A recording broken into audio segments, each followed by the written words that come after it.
नमस्कार साथियों, एक बार फिर से स्वागत है आपका हमारे ऑनलाइन प्लेटफॉर्म में। उम्मीद करता हूं आप सभी की तैयारी अच्छी चल रही होगी और सर्दियों को भी आप खूब एंजॉय कर रहे होंगे और बढ़िया तरीके से पढ़ रहे होंगे।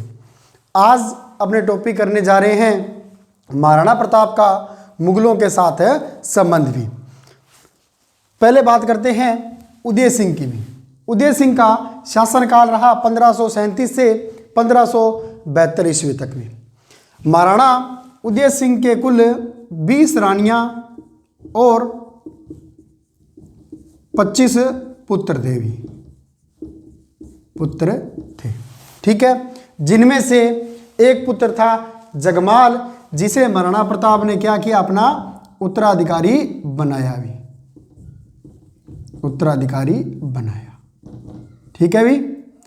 जगमाल को अपना उत्तराधिकारी बनाया और यह जगमाल क्या था, अन्य में आयु में छोटा था भी। इसका कारण क्या था, इस जगमाल की माता थी भी बटियाणी रानी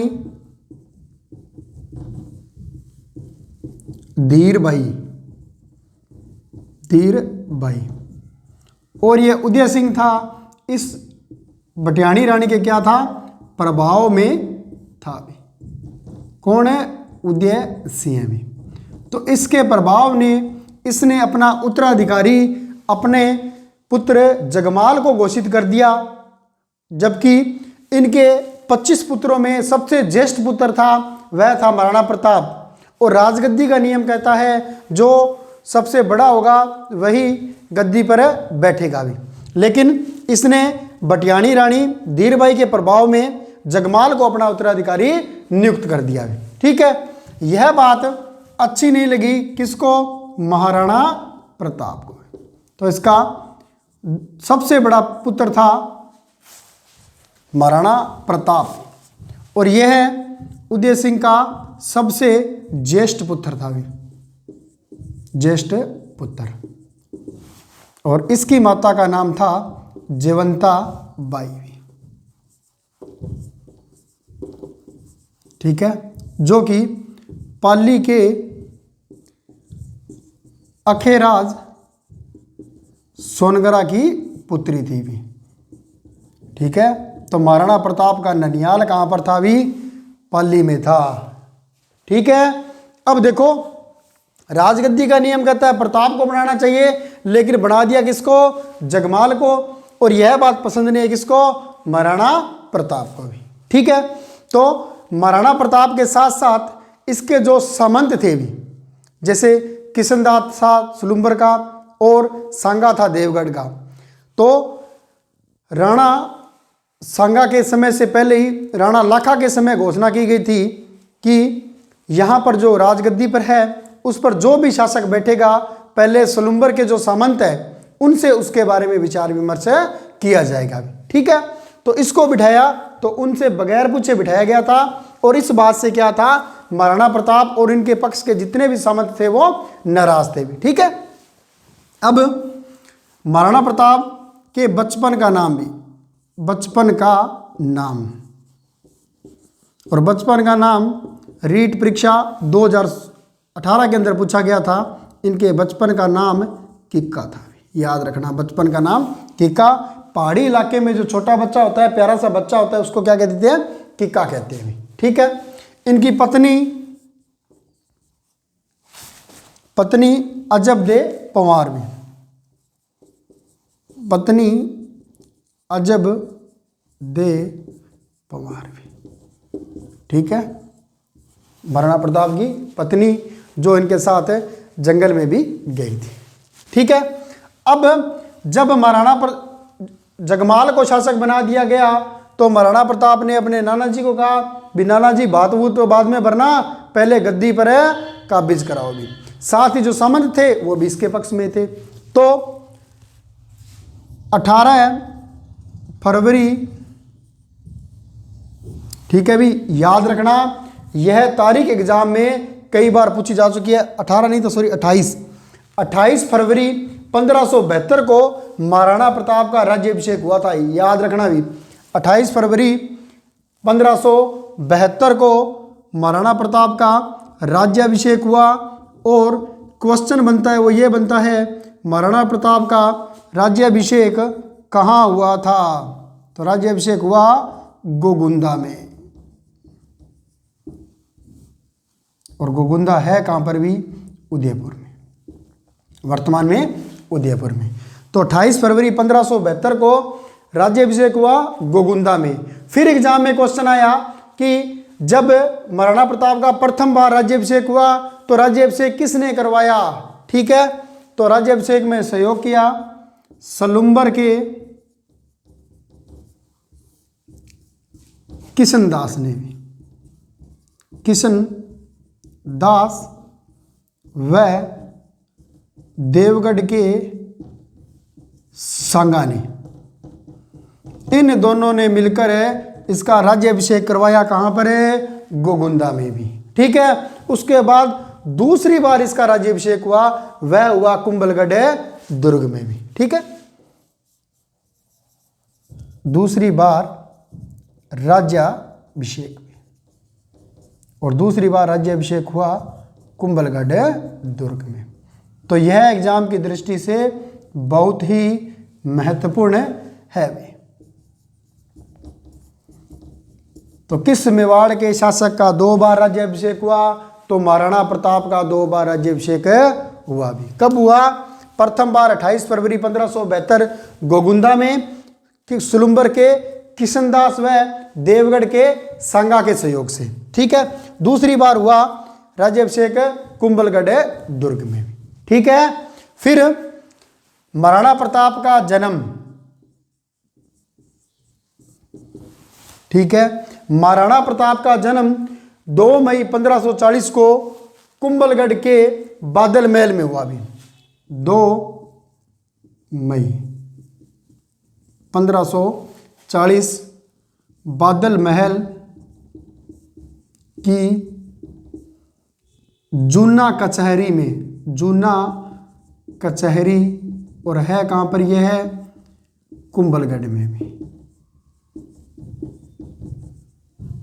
ठीक है, तो महाराणा प्रताप का जन्म कब हुआ? 2 मई 1540 कुंभलगढ़ के अंदर बादल महल में, और बादल महल की जूनी कचहरी के अंदर, जूना या जूनी कचहरी के अंदर। ठीक है, माता का नाम जयवंताबाई था और बचपन का नाम किका, पत्नी अजबदे पंवार। क्लियर है? तो यहां से कम 2 से 3 क्वेश्चन तैयार हो गए, बाकी हर लाइन में क्वेश्चन है।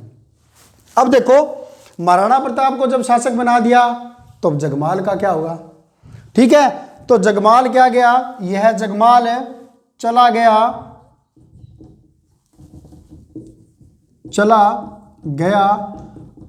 अकबर की शरण में, अकबर की शरण में भी।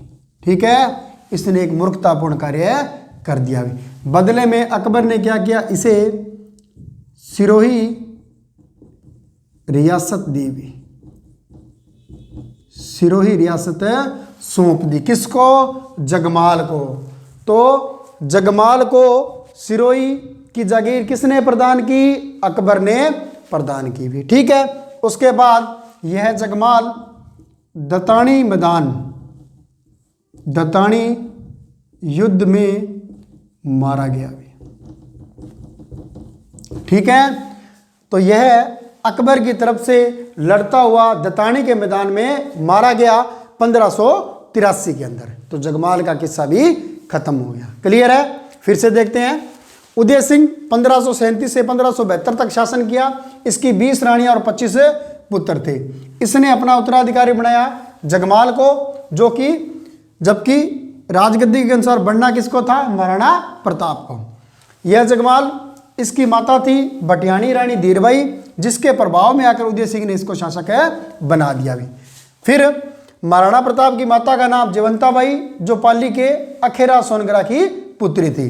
प्रताप का जन्म 2 मई 1540 को कुंभलगढ़ के बादल महल की जूनी कचहरी के अंदर हुआ भी।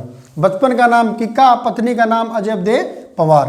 प्रथम बार राज्याभिषेक हुआ 28 फरवरी 1572 गोगुंदा में, और इसका सहयोग किया किशनदास और देवगढ़ के सांगा ने। दूसरी बार राज्याभिषेक हुआ कुंभलगढ़ दुर्ग में, और महाराणा प्रताप का राज्याभिषेक हुआ उस दिन होली का त्यौहार था भी, यह एग्जाम में पूछा जा चुका है। और होली का त्यौहार क्यों चुना गया? क्योंकि जिस दिन महाराणा उदय सिंह की मृत्यु हुई उस दिन होली का त्यौहार था भी। ठीक है, तो यह हमारे जो राजस्थानी कल्चर है उसके अनुसार अगर किसी त्यौहार के दिन अपने परिवार में से या प्रियजन की मृत्यु हो जाए तो वह त्यौहार फिर उस परिवार में कभी नहीं मनाया जाता। तो इस शोक को समाप्त करने के लिए इन्होंने महाराणा प्रताप का राज्याभिषेक दोबारा किया। कब? होली के दिन। क्लियर है? फिर जगमाल यहाँ से चला गया अकबर की शरण में और इसको सिरोही की जागीर या रियासत प्रदान की। और दतानी के युद्ध में जगमाल युद्ध करता हुआ मारा गया 1583 के अंदर। ठीक है, क्लियर है यहाँ तक? फिर भी आगे देखते हैं। प्रताप को समझाने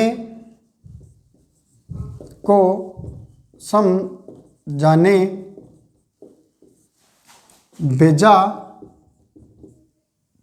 अकबर ने शिष्टमंडल भी। ठीक है, एग्जाम में क्वेश्चन आता निम्न में से कौन सा अकबर द्वारा भेजे गए शिष्टमंडल में शामिल था या नहीं था।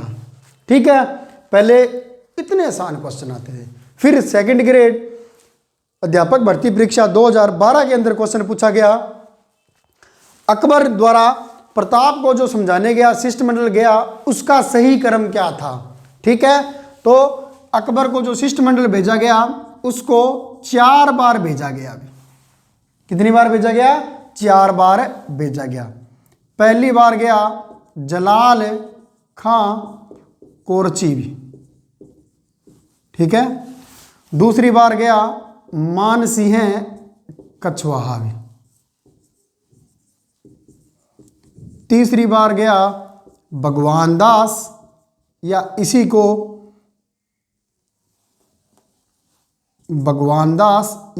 को बोलते हैं भगवंत दास कछवाहा भी। और चौथी बार गया टोडरमल भी। ठीक है, तो ये 4 बार प्रतिनिधि गए थे महाराणा प्रताप को समझाने के लिए भी तू अकबर की शरण में आजा और अकबर की दीनता स्वीकार कर ले। ठीक है, फिर एग्जाम में क्वेश्चन आया जो अकबर द्वारा शिष्टमंडल भेजा गया उसका शिष्टमंडल का और उनके द्वारा जो समय अवधि है उनको मिलान कीजिए भी। कौन सा शिष्टमंडल है कब गया भी। तो यहां पर भी एग्जाम की दृष्टि से एक और महत्वपूर्ण क्वेश्चन बन गया। कब गया? जलाल खां गया भी 1572 में, मानसिंह गया 1573 में, भगवान दास गया 1573 में और टोडरमल भी कब गया? 1573 में। ठीक है, एक ही शिष्टमंडल 72 में गया था, बाकी सारे के सारे कब गए? 73 में गए थे। जलाल खां गया सितंबर 1572 में भी। याद रखना, सबसे पहले गया कौन से महीने में? सितंबर के महीने में। ठीक है, उसके बाद मानसिंह गया अप्रैल के महीने में, भगवान दास गया सितंबर के महीने में। ठीक है, और टोडरमल गया दिसंबर के महीने में। ठीक है, तो याद रखना 2 बार सितंबर आया, सितंबर 1572, अप्रैल 1573, सितंबर 1573 और दिसंबर 1573 भी। ठीक है, अब ये जो शिष्टमंडल गया ये सारों के सारे क्या रहे थे भी? असफल रहे थे। कोई भी महाराणा प्रताप को समझाने में सफल नहीं हो पाया।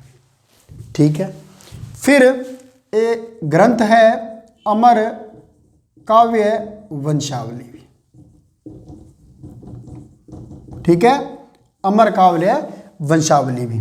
और एक और ग्रंथ है राज रत्नाकर भी। ठीक है, शॉर्ट में लिख देता हूं शब्द। ठीक है, तो ऐसा कहते हैं मानसिंह गुजरात विजय कर वापिस लौट रहा था तो महाराणा प्रताप ने मानसिंह के पास संदेश भेजा, मानसिंह तू एक काम कर, तू प्रताप के पास जा और उसको अधीनता स्वीकार कराने के लिए मनाकर लेके आवे। तो महाराणा प्रताप को समझाने गया मान सिंह कछवाहा भी। तो मान सिंह समझाने गया तो मान सिंह और प्रताप की मुलाकात होती है अभी उदयपुर के अंदर, ठीक है, फतेह सागर झील पर, कुछ कहते हैं पिछोला झील पर, ठीक है। ओवरऑल निष्कर्ष निकलता है उदयपुर के अंदर ही क्या हुई, इनकी मुलाकात है हुई भी। कौन से ग्रंथ में बता रहा है, अमर काव्य वंशावली और राजनताकर में कहते हैं इसकी मुलाकात उदयपुर में हुई थी, ठीक है।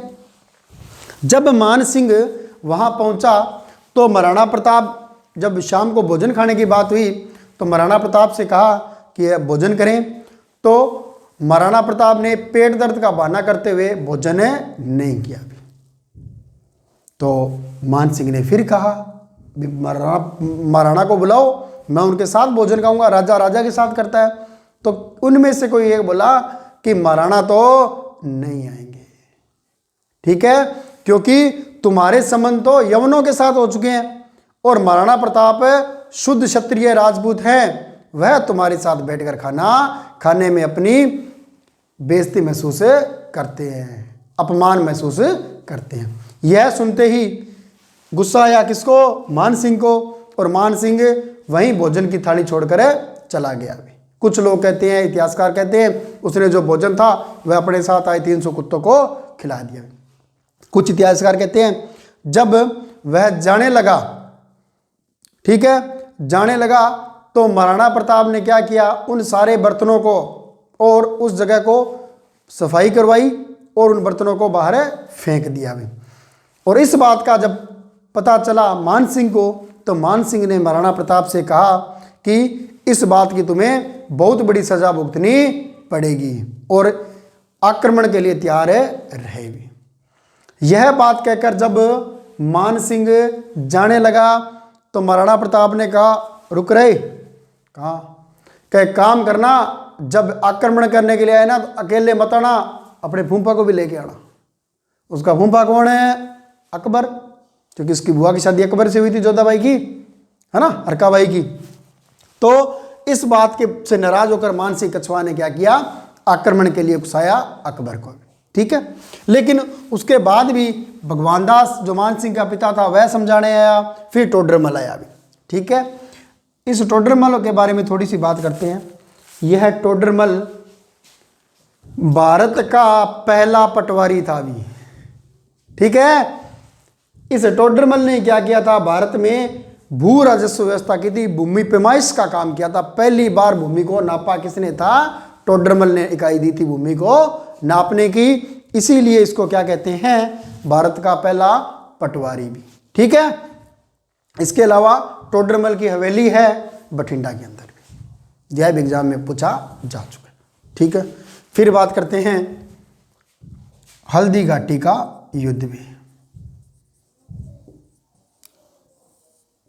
हल्दी घाटी का युद्ध कब हुआ, 18 जून 1576 में। कुछ किताबों में लिखा होगा जी 21 जून 1576, लेकिन जो राजस्थान बोर्ड की किताबें हैं वह यह तिथि मानती है, तो अपने लिए ये सर्वमान्य है। अगर यह एग्जाम में ना आए तो यह तिथि करनी है, दोनों आ जाए तो ये करनी है, और लेकिन दोनों आएगी नहीं कभी भी, आज तक तो आई नहीं, आगे कभी आ जाएगी तो कह नहीं सकते भी। विवाद जहां पर आएगा ऐसे क्वेश्चन पुट नहीं किए जाएंगे, ठीक है। तो हल्दी घाटी का युद्ध हुआ 18 जून 1576 को, ठीक है। इस युद्ध को खमनोर का युद्ध कहा भी, खमनोर का युद्ध भी। किसको, हल्दी घाटी के युद्ध को खमनोर का युद्ध कहा, किसने, अबुल फजल ने भी, अबुल फजल जो अकबर का क्या था भी, कवि और दरबारी विद्वान था। इसी युद्ध को गोगुंदा का युद्ध कहा। पहले देखो कितने आसान क्वेश्चन आते थे। गोगुंदा का युद्ध कहा किसने कहा भी, अब्दुल कादिर बंदायूं ने कहा भी, अब्दुल कादिर बंदायूनी ने क्या कहा, गोगुंदा का युद्ध भी। इसका ग्रंथ था मुंतकाफ उल तवारीफ।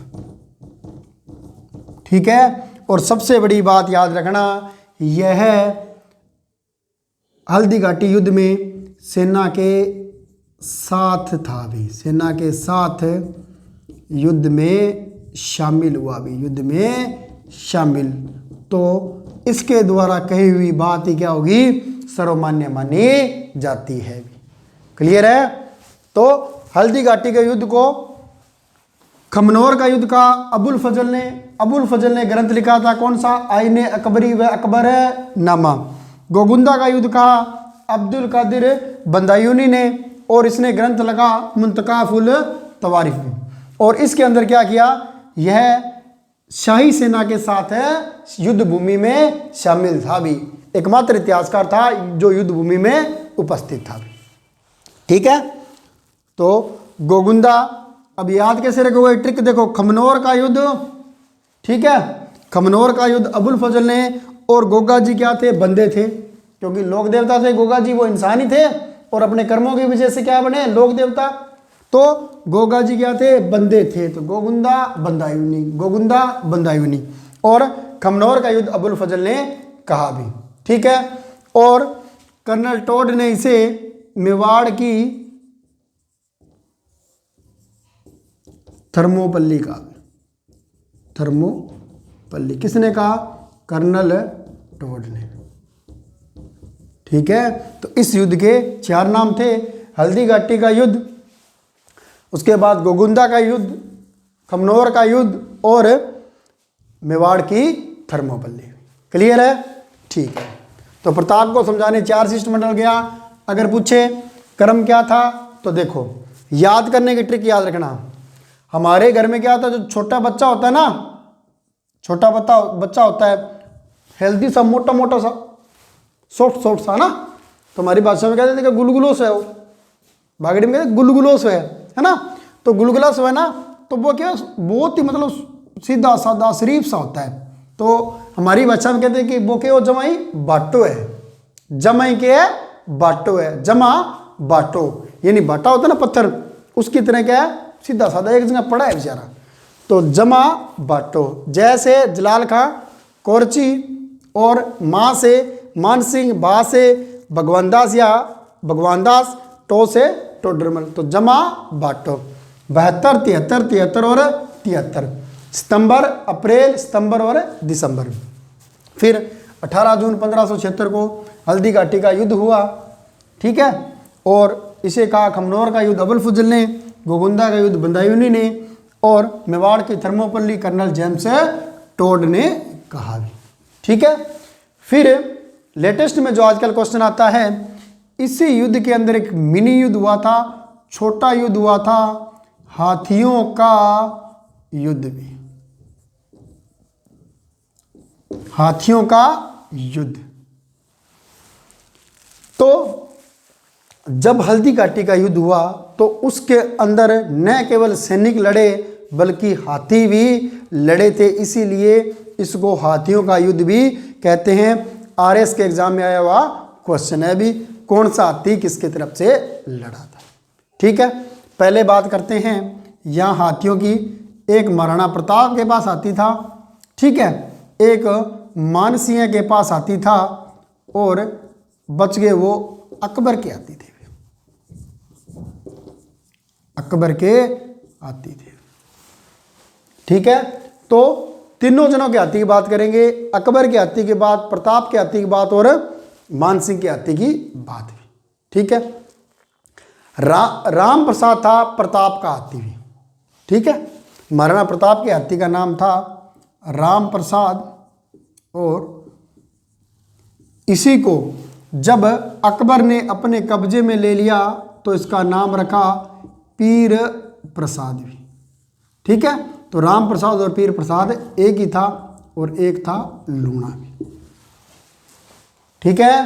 तो महाराणा प्रताप के हाथी का नाम क्या था, एक तो लूणा था और एक राम प्रसाद था। इस राम प्रसाद को जब अकबर ने अपने कब्जे में ले लिया तो इसका नाम रखा गया पीर प्रसाद। अब देखो स्वामी भक्ति क्या होती है। जब इस राम प्रसाद को अकबर ने बंदी बना लिया, मीन्स अपनी सेना के अंदर ले गया, तो इस हाथी ने 19 दिन तक न तो कुछ खाया और न ही पिया भी। ठीक है, यानी कि अकबर के कब्जे में जाने के बाद इस राम प्रसाद ने न कुछ खाया और न कुछ पिया और बिना खाए पिए अपने प्राणों का त्याग कर दिया। ठीक है, इतना स्वामी भगत था। कौन है? राम प्रसाद। तो इसने क्या किया? न तो खाना खाया न पानी, अपने प्राणों का त्याग कर दिया। लेकिन इसने भी अकबर की दीनता स्वीकार नहीं की भी। ठीक है, फिर बात करते हैं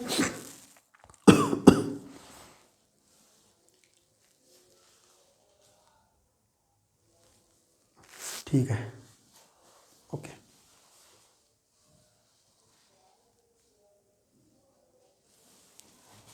मान सिंह के हाथी भी, मान सिंह के हाथी का नाम था मर्दाना। मान सिंह के हाथी का नाम था मर्दाना भी। हल्दी घाटी युद्ध के दौरान इसी मर्दाना हाथी पर सवार था मान सिंह, जब महाराणा प्रताप ने उस पर भाला फेंका भी। ठीक है, तो इसके हाथी का नाम था मर्दाना भी। ठीक है, फिर बात करते हैं अकबर के हाथी का नाम भी। एक तो था हवाई, एक था गज मुक्ता, एक था रण मदार भी। इसी रण मदार को रण मदार भी कह देते हैं। ठीक है, रण मदार कह लो, रण मदार कह लो, कुछ भी कह लो। ठीक है, और एक था गजराज भी। एक क्या था? गजराज। ठीक है, तो हाथियों के युद्ध की बात करें, प्रताप के हाथी का नाम राम प्रसाद और लूणा था, मानसी के हाथी का नाम मर्दाना, अकबर के हाथी का नाम हवाई, गजमुक्ता, रणमदार या रणमदार और गजराज भी। ठीक है, युद्ध के दौरान इन हाथियों का भी आपस में युद्ध हुआ भी।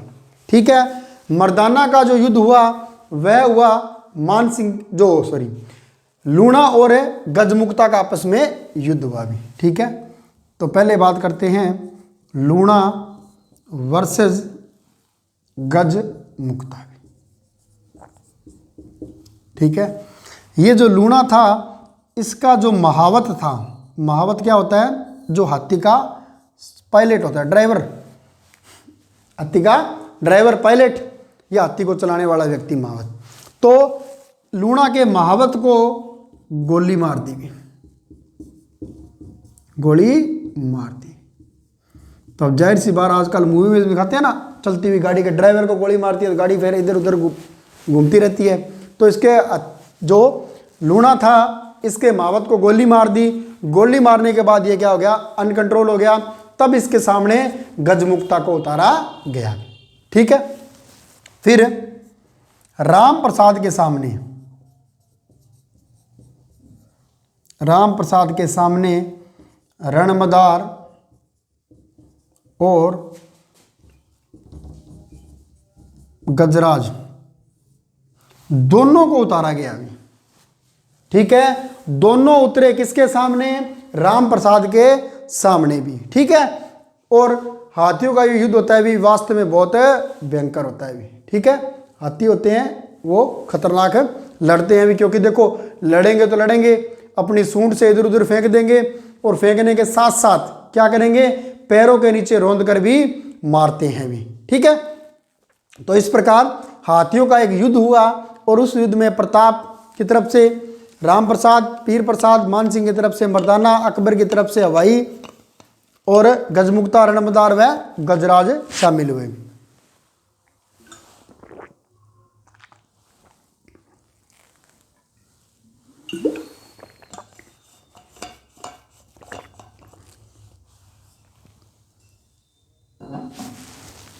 ठीक है अभी, उसके बाद मार्च 1576 में अकबर अजमेर आता है।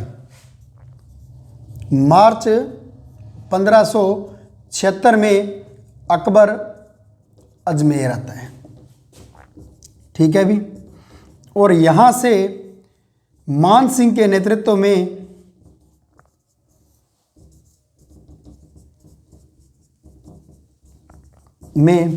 सेना भेजी भी, भेजी कहाँ पर, मांडलगढ़ में भी। और ये मांडलगढ़ कहाँ पर है, भीलवाड़ा के अंदर। ठीक है, तो यह भी एग्जाम में आया क्वेश्चन है, मान सिंह ने हल्दी घाटी युद्ध का रणनीति कहाँ बैठकर बनाई भी, और अकबर ने हल्दी घाटी के युद्ध की रणनीति कहाँ बैठकर बनाई। अगर अकबर की बात करें तो अकबर ने हल्दी घाटी युद्ध की योजना अजमेर दुर्ग में बैठकर बनाई, जबकि इस युद्ध का संचालन मान सिंह ने मांडलगढ़ दुर्ग भीलवाड़ा से किया था। मोस्ट इंपॉर्टेंट क्वेश्चन भी, कहाँ से, मांडलगढ़ भीलवाड़ा से रहकर किया था। ठीक है, फिर बात करते हैं मान सिंह के सहयोगी भी। ठीक है, तो हाथियों का युद्ध अपने देखा, और मार्च 1576 में अकबर अजमेर आता है, वहाँ से युद्ध की रणनीति बनाता है, और मान सिंह के नेतृत्व में सेना भेजी मांडलगढ़ भीलवाड़ा, और मान सिंह ने मांडलगढ़ में रहकर युद्ध का संचालन किया। फिर बात करते हैं मान सिंह के सहयोगी, क्योंकि देखो मान सिंह शाही सेना लेकर आया था। अब्दुल कादिर बंदायूनी और अबुल फजल कहते हैं इसकी सेना में कुल 40,000 सैनिक थे, और महाराणा प्रताप के पास 10,000 सैनिक थे भी, यानी कि 4:1 का इनका अनुपात रहा था। जबकि कुछ अन्य इतिहासकार कहते हैं कि अकबर मान सिंह की सेना में 80,000 सैनिक थे, और महाराणा प्रताप के पास मात्र 20,000 सैनिक थे।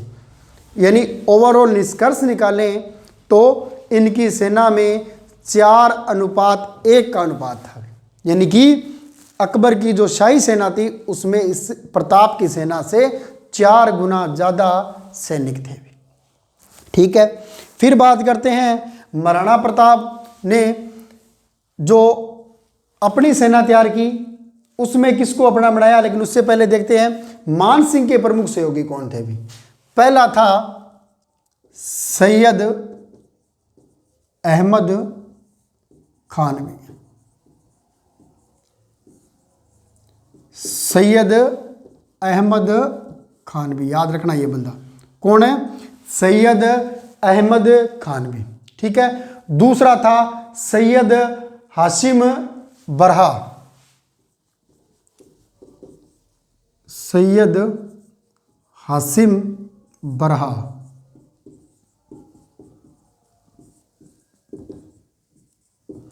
तीसरा था आसिफ खानवी। चौथा था अब्दुल कादिर बंदायूनी। ठीक है, पांचवा था राव लूणकर्ण भी, राव लूणकर्ण भी। और छठा था आमेर का इसी का सहयोगी भी, कौन है, माधो सिंह, माधो सिंह। तो ये क्या थे, प्रमुख सहयोगी थे मान सिंह के हल्दी घाटी के युद्ध में।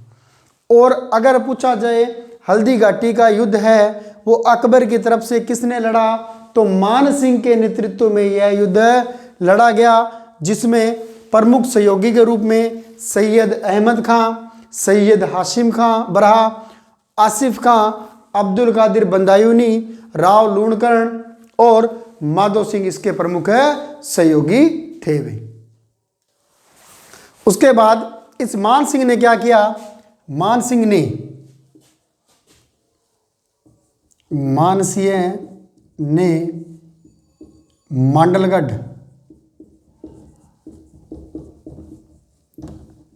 मांडलगढ़ से मुलेला, और मुलेला है भी राजसमंद के अंदर है भी, याद रखना, जो मिट्टी के बर्तनों के लिए प्रसिद्ध है भी, मुलेला गांव राजसमंद भी। तो मान सिंह ने मांडलगढ़ से मुलेला राजसमंद में और बाद में, ठीक है, मोलेला राजसमंद में और वहां से बाद में बादशाही बाग, बादशाही बाग ये भी कहाँ है, राजसमंद में है, में डेरा डाला है। तो यहां से भी क्वेश्चन पूछा जा चुका है और आगे पूछा जाएगा। तो मान सिंह ने पहले मांडलगढ़ में बैठकर योजना बनाई, वहीं से युद्ध का संचालन किया भी, फिर वहां से मुलेला राजसमंद पहुंचा और बाद में वहां से बादशाही बाग में डेरा डाल लिया। ठीक है, अब दूसरी तरफ है महाराणा प्रताप भी, ठीक है, जिसमें महाराणा प्रताप के मंत्री थे बामाशाह व उनके भाई ताराचंद भी। ठीक है, और महाराणा प्रताप ने क्या किया, पारंपरिक तरीके से युद्ध संचालन किया अभी। ठीक है, तो प्रताप ने पारंपरिक तरीके से युद्ध या युद्ध की रणनीति भी, युद्ध नीति बनाई भी। अब परंपरागत तरीका क्या था, परंपरागत तरीके का मतलब है जो सेना होती थी वो 4 भागों में विभाजित होती थी, एक चंदावल, एक हरावल, एक वाम पार्श्व और एक दक्षिण पार्श्व भी। ठीक है, तो एक थी चंदावल, एक थी वाम पार्श्व, एक थी दक्षिण पार्श्व और एक थी हरावल में। ठीक है, हरावल दस्ता और चंदावल दस्ता बोलते थे। ठीक है, तो प्राचीन काल से मेवाड़ की रणनीति में क्या रहा था, 4 तरह की सेना होती थी और 4 भागों में उसको डिवाइड किया जाता था, चंदावल दस्ता, हरावल दस्ता, वाम पार्श्व और दक्षिण पार्श्व में। तो इसी तरीके से अकबर ने भी क्या किया था, जो मान सिंह आया था अकबर की तरफ से, उसने भी सेना को 4 भागों में बांटा था। ठीक है, दक्षिण पार्श्व सेना, वाम पार्श्व सेना, आरक्षी सेना और चंदावल सेना भी। ठीक है, चंदावल दस्ते में कौन था, इसमें सबसे प्रमुख जो था वह था पुंजा भी, याद रखना, पुंजा इस चंदावल दस्ते का अग्रिम सेनापति था, इसके नेतृत्व में सारी सेना थी भी। ठीक है, और इसके सहयोगियों में पुरोहित गोपीनाथ, यह एग्जाम में पूछा जा चुका है अभी। ठीक है, पुरोहित गोपीनाथ है, कौन सी सेना में शामिल है, था भी। इसके अलावा जगन्नाथ और जगन्नाथ के साथ साथ राम रतन चंद्र मेहता और चारण केशव भी इसके साथ शामिल थे भी। ठीक है, रतन चंद्र मेहता व चारण केशव व जैसा, ये सभी चंदावल दस्ते में शामिल थे। अब देखो, पुंजा और पुरोहित गोपीनाथ से तो प्रश्न पूछा जा चुका है। ठीक है, आगे अगर क्वेश्चन को और थोड़ा गहराई में लेकर जाता है तो पूछ सकता है भी इसके अलावा और कौन से शामिल थे, या निम्न में से कौन सा इसमें शामिल नहीं था। तो याद रखना, पुंजा था, पुरोहित गोपीनाथ था, उसके अलावा जगन्नाथ था, रतन चंद्र मेहता था और चारण केशव व जैसा शामिल थे।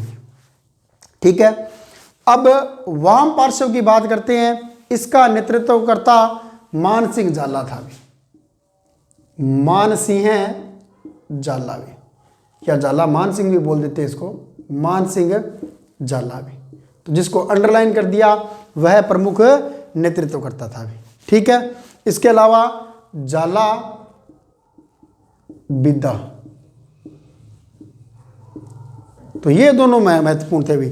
झाला मान सिंह नेतृत्व करता था और इसके साथ कौन था, झाला बिद्दा था, और इसके साथ साथ जालौर का मानसिंह सोनगरा था। आपने पढ़ा था जालौर में जो चौहान हैं उनको सोनगरा चौहान कहा जाता है।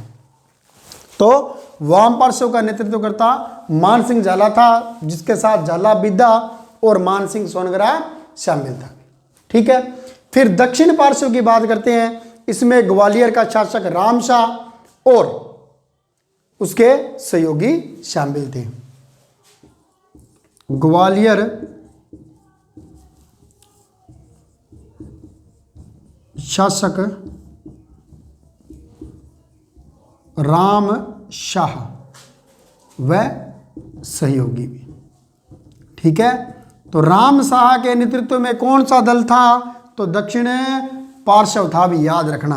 अब बच गया हरावल दस्ता भी। ठीक है, हरावल दस्ता का सबसे मुख्य सेनापति था, वह था हाकिम खां सूरबी। हाकिम खां सूरी। और याद रखना यह हाकिम खां सूरी क्या था? शेरशाह सूरी का वंशज था भी। ठीक है, यह क्योंकि शेरशाह सूरी को बाबर के बेटे हुमायूं ने पराजित कर दिया था, भारत से बाहर निकाल दिया था, और जो सूरवंश था उसकी समाप्ति हो गई।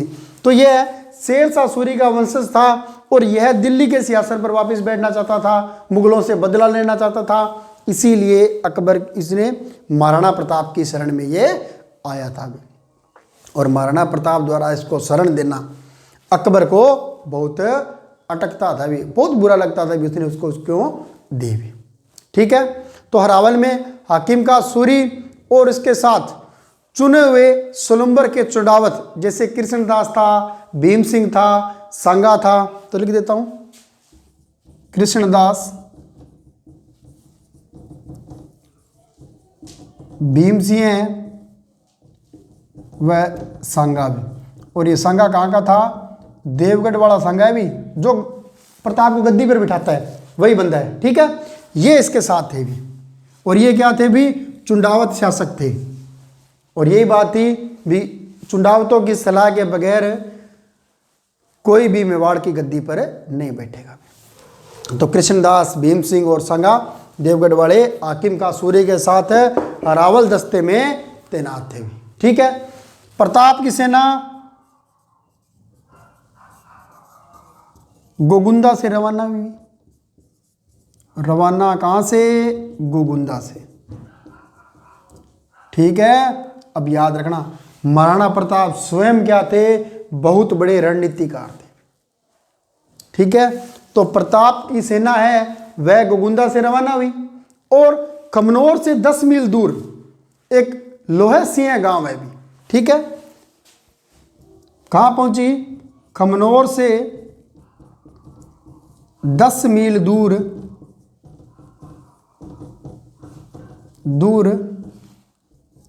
लोहे सिंह या लोसिंह गांव में पहुंची भी। यहां पर आकर इसने डेरा डाल लिया। इसके अलावा महाराणा प्रताप ने किसानों को और जो भील सैनिक थे उनको कहा भी आप यहां से पहाड़ी क्षेत्रों में चले जाओ और वहां से आप क्या करो, जो मुगल सेना आ रही है उस पर निगरानी रखो भी। ठीक है, तो किसान थे, उन्होंने भी महाराणा प्रताप का पूरा सहयोग किया भी। ठीक है, इसके अलावा दुर्सा पूर्विया व सिसोदिया ने जब प्रताप को शत्रु सेना के बनास के तट पर पहुंचने की जानकारी दी, ठीक है, तो प्रताप ने अपनी सेना की एक टुकड़ी को हल्दी घाटी के दूसरे नाके पर तैनात कर दिया। ठीक है, अब हल्दी घाटी की बात करते हैं। पहले ये देखो, मतलब ये बहुत बड़ा पहाड़ है, ये मतलब बात कर ले पहाड़ है, इधर भी पहाड़ है, बीच में एक तंग दर्रा है, रास्ता है। वर्तमान में तो सड़क बन गई भी, तो तंग रास्ता था भी। अब कितनी भी बड़ी सेना हो वो या तो यहाँ से गुजरेगी, ठीक है, और या फिर पहाड़ों के ऊपर से गुजरेगी। तो अगर सेना पैदल है तब तो पहाड़ों के ऊपर से चली जाएगी, लेकिन हाथी है, घोड़े हैं और सामान है, असला है, तोप है, बारूद है, तो पहाड़ों पर तो उनको लेकर जा नहीं सकते। तो प्रताप को पता था सेना इधर से प्रवेश करेगी, तो उसने क्या किया, यहाँ पहाड़ों पर अपनी एक सेना की टुकड़ी तैनात कर दी और जिसमें प्रमुख थे बिगल सैनिक भी। ठीक है, अब जैसे यहाँ से गुजरेगी तो सीधी सी बात वो उसको घेर लेंगे। ठीक है, तो जगन्नाथ कछुआ याद रखना, जो मान सिंह की अग्रिम सेना थी उसका नेतृत्व करा जगन्नाथ कछुआ भी, वह सबसे पहले इसके अंदर प्रवेश करता है। ठीक है, तो अब देख लेते हैं फिर से। चंदावल दस्ते के अंदर पुंजा था, पुरोहित गोपीनाथ था, जगन्नाथ था, रतनचंद्र मेहता था, केशव व जैसा चारण थे भी। वाम पार्श्व में मान सिंह झाला, झाला बिदा और मान सिंह सोनगरा था। दक्षिण पार्श्व में ग्वालियर शासक राम साहब उसके सहयोगी थे। हरावल दस्ते में हाकिम का सूरी, कृष्णदास, भीम सिंह और सागा देवगढ़ था भी। और प्रताप की सेना रवाना हुई गोगुंदा, गंगुंदा से खमनौर से 10 मील दूर लोहा सिंह गांव में इन्होंने डेरा जमाया, जबकि मान सिंह की सेना मांडलगढ़ से मुलेला राजसमंद और मुलेला से बादशाह बाग में डेरा जमाया। क्लियर है। अब अकबर की सैन्य नीति भी, यानी इनका युद्ध का क्या प्लान था। इन्होंने भी सेना को 4 भागों में बांटा। पहला था दक्षिण पार्श्व सेना भी, ठीक है। दूसरा था वाम पार्श्व ग्रुप में। तीसरा था चंदावल, ठीक है। और चौथा था इनका जो अलग था, बाकी तो सेम ही था, चौथा था इनकी आरक्षित सेना भी, यानी दिमाग इनके पास काफ़ी ज़्यादा था। इन्होंने रिजर्व में भी टुकड़ी रखी थी, ठीक है। तो 4 तरह में इन्होंने भी युद्ध भूमि में क्या किया, अपनी प्लानिंग बनाई थी, ठीक है। दक्षिण पार्श्व की बात करते हैं। इसका नेतृत्व किया था सैयद अहमद खान ने। सैयद अहमद खान एग्जाम में पूछा जा सकता है, आज तक तो नहीं पूछा गया, भविष्य में पूछा जा सकता है। जो अकबर की सेना थी उसकी दक्षिण पार्श्व सेना का प्रमुख कौन था, सैयद अहमद खान था। फिर आता है वाम पार्श्व का प्रमुख सेनापति कौन था, तो गाजी खां बख्शी व लूणकर्ण थे भी। गाजी खां बख्शी या बख्शी व लूणकर्ण थे। लूणकर्ण जैसलमेर का शासक था भी, याद रखना। इसी के टाइम में अगर आप जब जैसलमेर का इतिहास पढ़ोगे तो अर्धशाखा हुआ था भी, जो राजस्थान के इतिहास का एकमात्र अर्धशाखा भी किसके टाइम हुआ, राव लूणकर्ण के समय में, ठीक है। फिर जो चंद्रावल दस्ता है इसमें जो प्रमुख सहयोगी था मित्र खां भी, ठीक है। मिहत्तर खान भी, ठीक है। और आरक्षित सेना में था वह था माधो सिंह भी, ठीक है। तो ये मित्र खां वही है, जब सेना अकबर की सेना भागने लगी तो इस मित्र खां ने कहा था कि भागो मत, अकबर स्वयं आ रहा है, ठीक है। अभी तो युद्ध की पूरी भूमिका बन गई, पूरी तैयारी है। इधर से मान सिंह की सेना तैयार है, इधर से प्रताप की सेना तैयार है। युद्ध का मैदान सज चुका है, रणबेरी बज रही है और अब होगा भी बहुत ही भयंकर युद्ध भी। युद्ध पढ़ेंगे अपनी अगली क्लास में। आज के लिए इतना ही। Have a nice day. धन्यवाद।